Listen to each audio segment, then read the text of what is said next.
Tito was very smart. He bought a house in New Jersey, lived in New Jersey, um, let his family grew and his wife and put up and he was able to keep himself in that middle to upper middle portion for years and years, making extraordinary money. Compared to the people in rest, guys, main eventers in other territories weren't making what he was making in a year or in a week.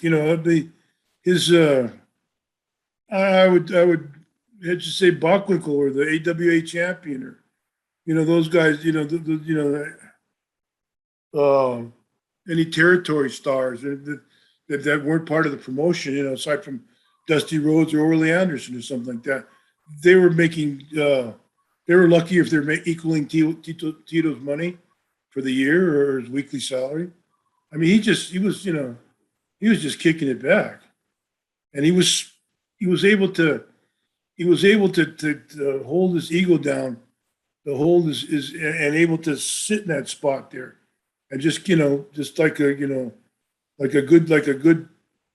team player, boy. He was just able to sit there and just strike force and this and the matador, this and that and this everything. It would come to you for a while. And if you're a little soldier to the McMahons, they're pretty good. They're good. They're good to you. I'll ask a couple more, then we will shut this down. ECW, sort of the 93, after Tito had left and you were still there. You would actually trade the ECW world. It's not a world title, it's like a regional title, but I'm sure they called it a world title probably. No, they probably wouldn't have done. Anyway, someone asked a question about this, and it's Andrew Carrick. Was his last match with Tito, his being you, in ECW? Also at that stage, how did he feel Tito worked then? Tito seemed, from a fan's perspective, to never really diminish compared to other guys. So it would be interesting to hear if he felt that there was anything Tito lost in that 8 to 10 years later when he was on the independents. You got to figure I lost a lot too. Yeah. I was no longer a whirling dervish myself. I from beginning to end, I never felt threatened by Tito.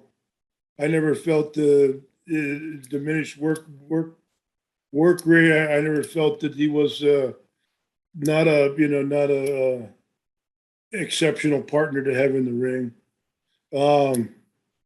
I don't think his work. He's clean-livered. I don't think he gave 5 or 10 pounds up or down the whole time I knew him from the early 80s until to the late 80s. Throughout the whole 80s. I don't think I ever saw a body change on him or attitude change or anything. Nothing. He was just flatline all the way through, just business and. Excellence. What the excellence execution or whatever. He was, he was a consummate pro. He was, God. If somebody got some stink to talk about him, I'd love to hear it. And maybe it's valid, but I probably just, I would think, if you got anything rotten to say about him, just be sour grapes. Yeah, no, I don't think it's sour grapes. No, I think he's actually complimenting, saying he never seemed to change. He always seemed to be in top shape, even years after the WWF in ECW. Yeah, looked the same, worked the same, acted the same. He was, Tito. Easy. Pretty much the last questions now. So, final Tito thoughts. Actually, a couple of people have asked these questions. David Rish, can you ask Don why Tito Santana wasn't WWE champion? It wasn't in the stars. I don't know. You have to consult McMahon's. He certainly had the talent, certainly had the ability. He was an ethnic person. He was a person of color, of different color. Would have fit well with the mold of Bruno and Pedro and down the line. He came along at a time when, it was Hulk's world, So everybody was grabbing onto a piece of Hulk and going for a ride there. Qualities qualified, yeah, sure. Yeah, I'm like I just say like we go with the promos. He never he never had a chance to. Well, maybe he did later with the Matador and stuff like that. To to run with promos and to develop a voice.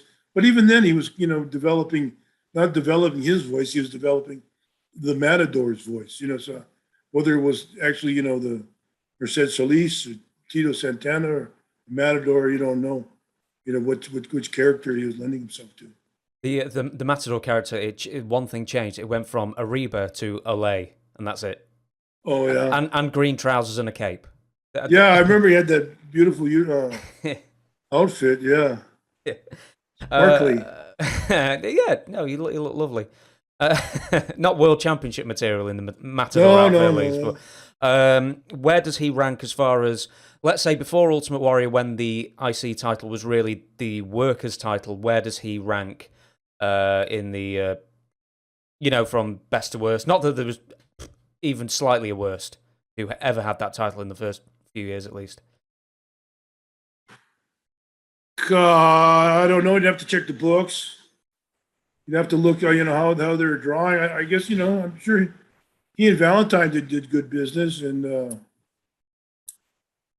who did he with Honky Tonk? Was this after Honky Tonk or before? No, this was before Honky Tonk. Greg was like 84, 85. Honky's run was 87, 88. Who did he take it off of? Tito? Honky Tonk. No, Macho Man. Yes, he did. Macho Man. Yeah, he took it off Macho Man, I think. Yeah. Yeah. Okay. Well, he was a utility player, and it was a solid. They were featuring the heel. It was featuring for Greg or myself or whoever the heel was at the time, to build up for another baby face going through him on their way to being all praise and honor going to Hulk, praise and glory. So he was, as far as, he'd be like, I guess, like Patterson or I don't know, I'm no different than anybody else. It's depends what they were doing with the Intercontinental title at the time. I had success with it because it came out at a time where it was in between and yeah. In between, Hulk getting there and so different time. Right here, come on. I'll. Oh, the other one's in there. Sorry. Does somebody have to juice? Chips. Oh, chips. Okay, Moose. one more. He was the mouse. He was the mouse. Now he's the moose. Right, one more, and then I will let you go. Sensi of Rabitude has asked, do you feel that Tito gets enough respect for what he gave to the wrestling business? I'd probably say no. I don't think his name comes up often enough. When you talk about the great workers of that era, I don't think people would automatically go Steamboat or Savage or whoever else, and they'd sort of ignore Tito. Yeah, well, everything kind of got pushed towards Savage, Warrior, Hulk, those type of characters, and any type of in there, the pita chips, right up here. Oh no, I don't have any nachos. No, he was in that. He was in that. They tried to put him on the merchandising with the shiny pants and the cape and everything else. And they tried, but evidently, he wasn't a commercial bonanza like the other guy, like a Warrior and the other guys and stuff. So and he'd been there for quite a while. So he was an old name. If you talk to the boys or talk to wrestlers and stuff, he's like I said, if somebody had some rotten to say about him, I'd like to hear it. I'd be curious, what they'd have to say. Enough respect. Now that it's professional wrestling's different now, and it's, it looked at it in a different era. But he's part of a different era too. Or how much respect do you really get? Being an ex-wrestler or being a professional wrestler, from that time and that era. But he was as good as there was. As good as anybody. Maybe not the greatest. But the guys that could deliver, I don't know, coming, unless you get to a Dynamite Kid or somebody like that, that's, completely extraordinary. As far as just wrestling ability, he was second to none,